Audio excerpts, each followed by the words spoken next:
Welcome to Middle East Briefing. The content of the briefing includes: U.S. official says Gaza pause hinges on Hamas releasing hostages. Jordan doubts Israel can destroy Hamas as Gaza war rages. Hundreds of patients evacuate Gaza's largest hospital as Israel tightens grip.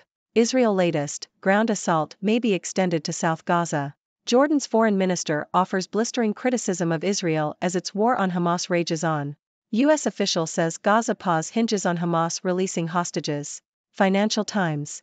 A senior U.S. official has stated that Hamas must release a large number of hostages before there can be a significant pause in Israel's offensive on Gaza or a surge of aid into the Strip.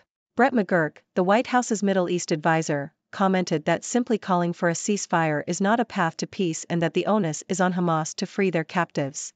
This contrasts starkly with Arab leaders who have pressured the U.S. to call for a ceasefire after almost 11,500 people were killed in Israel's assault on Gaza. Jordan doubts Israel can destroy Hamas as Gaza war rages. Reuters. Jordan's foreign minister, Ayman Safadi, has expressed doubt that Israel will be able to achieve its goal of obliterating Hamas through its heavy bombardment and invasion of the Gaza Strip. Safadi made these comments at the annual IISS Manama Dialogue Security Conference in Bahrain. The majority of casualties in the conflict have been civilians, with over 12,000 dead in Gaza and 1,200 in Israel. Saudi Arabia called for an immediate ceasefire at the conference, while the U.S. has suggested that the release of hostages held by Hamas could lead to a significant pause in the fighting. Hundreds of patients evacuate Gaza's largest hospital as Israel tightens grip. Wall Street Journal. The Israeli military is tightening its control of the Al-Shifa hospital in Gaza City, accusing Hamas of using it as a military command center. Over 450 patients, along with medical staff, have begun evacuating the hospital, with some patients having to be pushed in wheelchairs or on gurneys, and others having to use crutches. The Director General of Gaza's Health Ministry stated that the scenes are miserable and said that there were still premature babies inside the hospital, where incubators have been failing due to a lack of fuel. The Israeli military denies having issued an evacuation order to the hospital but has said that the hospital's continued use for military purposes jeopardizes its protected status under international law. Hospitals are protected under international humanitarian law but can be considered legitimate military targets if they are used to commit harmful acts against the enemy. Israel latest: ground assault may be extended to South Gaza. Yahoo! Israel has stated that its ground offensive in the north of the Gaza Strip may be expanded to the south of the enclave, where many Palestinians have sought refuge after being urged to evacuate there by the Israeli military. The Israeli military said it eliminated several terrorists in the Balata refugee camp in the West Bank city of Nablus overnight. In a joint operation with Shin Bet, Israel's domestic intelligence service, troops struck a hideout apartment and killed Mohammed Zahed. The military said he was a key terrorist figure who planned more attacks on Israel. Right-wing politicians in Israel's ruling coalition criticized the war cabinet's decision to allow fuel into Gaza from Egypt, with Finance Minister Bezalel Smotrich saying it was like giving oxygen to the enemy. U.S. President Joe Biden spoke to the ruler of Qatar, which has mediated with Hamas, in a push to get more hostages held by the group released. Officials from Hamas, designated a terrorist organization by the US and European Union, said the death toll in Gaza has passed 12,000 since the war began on October 7. Jordan's foreign minister offers blistering criticism of Israel as its war on Hamas rages on. Associated Press. Jordan's foreign minister, Ayman Safadi, has criticized Israel's actions in the Gaza Strip, describing them as blatant aggression and war crimes that threaten to engulf the wider Middle East. Safadi called for an immediate ceasefire and an end to the fighting. The European Union's top diplomat, Josep Borrell, also called for the release of those taken hostage by Hamas before a solution could be found. Israel-Gaza war: Western failure to see new realities thwarts peace. South China Morning Post. The recent conflict in Gaza has revealed the failure of Western elites and media to understand the Arab world, according to former senior Egyptian diplomat Ammar el-Henawi. El-Henawi argues that the Western media's focus on the threat of wider war in the region ignores the fact that neither the US, China, Iran nor any Arab government wants conflict. He also highlights the concern among Arab governments that their populations will blame them for failing to protect Gazans from Israeli attacks, which could lead to political instability and undermine recent moves towards normalizing relations with Israel. Israel-Gaza war: don't rewrite the past and ignore Hamas brutality. South China Morning Post. The violence between Israel and Hamas cannot be justified as a response to Israeli restrictions on Gaza, as Hamas charter calls for the destruction of Israel and the establishment of an Islamic State. Hamas, like ISIS, does not believe in political solutions but rather in the death of those who do not share its religious beliefs.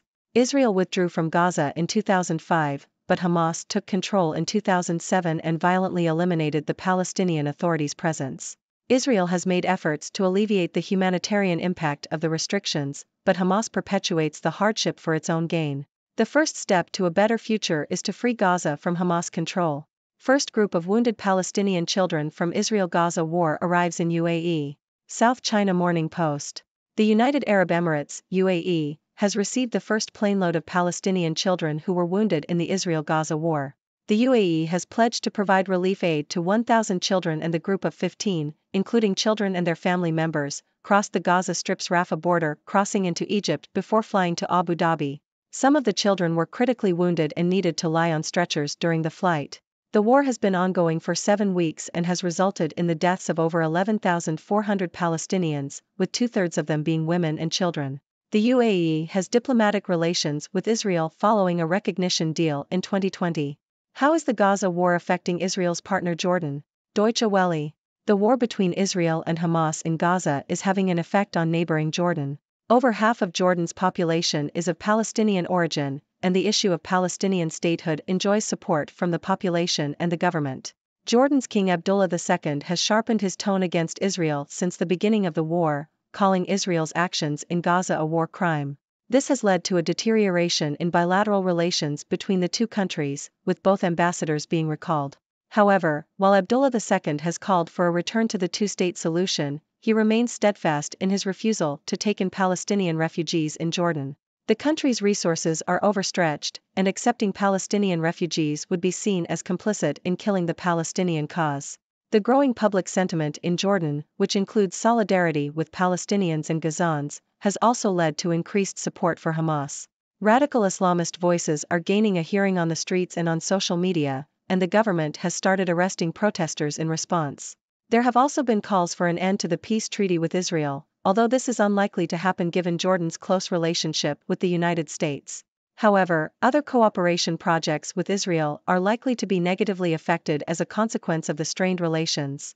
A lot of discontent, Netanyahu alone as Israel turns on wartime PM.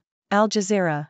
Israeli Prime Minister Benjamin Netanyahu is facing increasing pressure to resign as he presides over the greatest intelligence security failure in Israel's history, according to Khaled El-Jindi, an expert on Palestinian-Israeli affairs at the Middle East Institute in Washington, D.C. A poll on November 14 found that Netanyahu's popularity among Israeli Jews is at 4% and that a majority of Israelis believe the government is at least partially to blame for the events of October 7, when Hamas fighters broke through border fences and attacked southern Israel, killing 1,200 people. Much of the criticism directed at Netanyahu is over his lack of interest in freeing the more than 200 captives held in Gaza by Hamas. Reports suggest that Palestinian groups offered to release at least 50 hostages in exchange for a 3-day ceasefire, but Netanyahu allegedly rebuffed the deal. So far, U.S. President Joe Biden has supported Netanyahu in opposing a ceasefire. After the current conflict ends, there will be a large group in Netanyahu's Likud party that will change the existing situation, according to the mayor of Netivot. The only thread holding Netanyahu's government together seems to be coming from the far right, which has continued to back Netanyahu while continuing its aggressions in the West Bank. Ladies and gentlemen, I am Dr. Six, your resident observer from the 6 Degrees world, here to bring you the latest news and analysis from around the globe. Today, we have been following the ongoing conflict between Israel and Hamas in the Gaza Strip. Let's dive into the stories we have for you. First off, a senior U.S. official has stated that Hamas must release hostages before there can be a significant pause in Israel's offensive. This is in contrast to Arab leaders who have called for an immediate ceasefire. It seems that the U.S. is putting the onus on Hamas to take the first step towards peace. Jordan's foreign minister has expressed doubt that Israel will be able to destroy Hamas through its military actions. He called for an immediate ceasefire and labeled Israel's actions as blatant aggression and war crimes.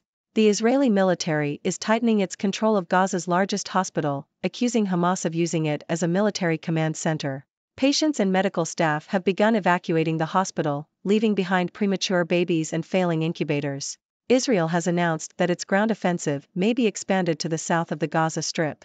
This comes as right-wing politicians criticize the decision to allow fuel into Gaza, and the US pushes for the release of hostages held by Hamas.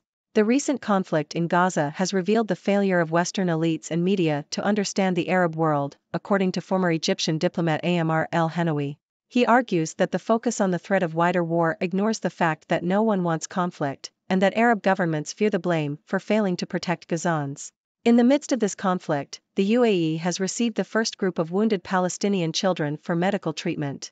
This comes as the UAE has diplomatic relations with Israel following a recognition deal in 2020. The war between Israel and Hamas is also affecting neighboring Jordan. The issue of Palestinian statehood enjoys support from the population and government, leading to a deterioration in bilateral relations with Israel. There is growing public sentiment in Jordan in solidarity with Palestinians and Gazans, which has also led to increased support for Hamas. Finally, Israeli Prime Minister Benjamin Netanyahu is facing increasing pressure to resign, with his popularity at an all-time low. Critics accuse him of presiding over a security failure and not doing enough to secure the release of hostages held by Hamas. In summary, the situation in Gaza remains dire, with no clear end in sight. The US is putting pressure on Hamas to release hostages, while Arab leaders and critics of Israel are calling for an immediate ceasefire. The conflict is not only affecting the people of Gaza but also neighboring Jordan. It is clear that the situation is complex and there are no easy solutions. As always, I invite you, our viewers, to share your thoughts and questions. What are your thoughts on the ongoing conflict between Israel and Hamas? Thank you for tuning in. The content above showcases the latest briefing reports and analytical synopses, thoughtfully curated by the 6Do team. These insights stem from a wide array of reputable media outlets, think tanks, government sources, and specialized experts worldwide. We encourage you to explore these sources for a comprehensive perspective. Keep in mind that while the content may not always align with the official standpoint of 6Do Brief, it's not meant to be taken as absolute directives for decision-making. Comprising seasoned media professionals, learned scholars, and accomplished scientists, the 6Do team embodies a trailblazing, fully independent media entity. To customize 6Do Brief to meet your professional needs, you have the option to subscribe to a diverse array of briefings on our website, 6dobrief.com.